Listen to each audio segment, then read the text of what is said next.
What if mass and energy are different in some way? What if mass reacts in a gravitational field and also creates a gravitational field, but light, just like mass, it reacts, or I should say energy, just like mass, reacts in a gravitational field, but energy cannot create a gravitational field.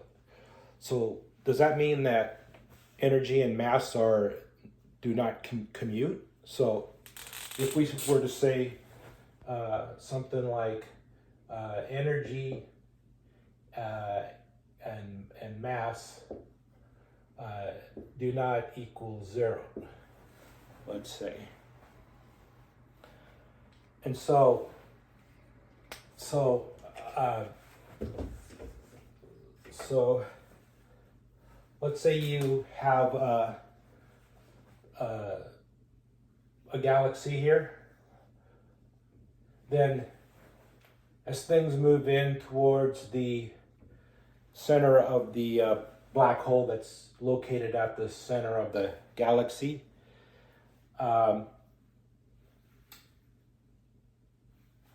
it becomes more light-like, so it has more of an energy property, and things out here on the edge of the galaxy are more mass-like. And so in here, light, let's just say this is light energy, it is falling into the black hole due to the gravitational field, and mass out here is falling into the black hole also due to the gravitational field. But light energy does not create its own gravitational field, so it's like there's no resistance to how fast it falls in. But mass does create its own gravitational field, so it counteracts. It counteracts against the pull of gravity due to the black hole.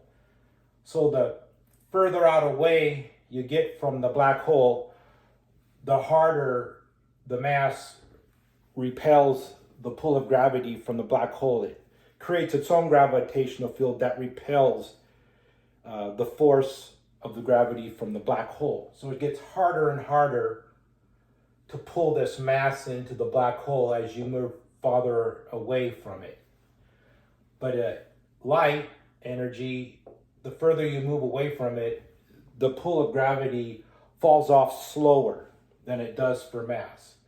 Because, this is 1 over the distance squared plus the gravitational field created by the mass. This is 1 over the distance squared, but there's no gravitational field created by the energy of light.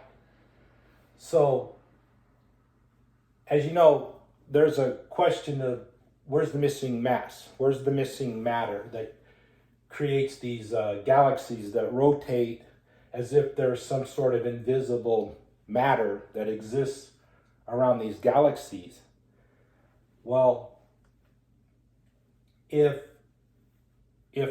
mass rotates and from being the energy of light and rotates to being the mass or being the energy of light to being the mass of to being mass, I guess you could say this is oriented in the direction of time.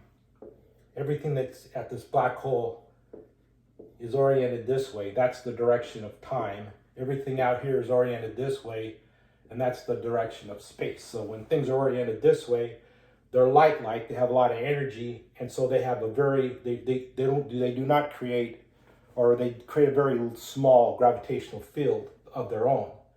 But out here, they rotate. The further you get away from the black hole, the more they rotate into the dimension of space. So they rotate out of the dimension of time, and they rotate more into the dimension of space, which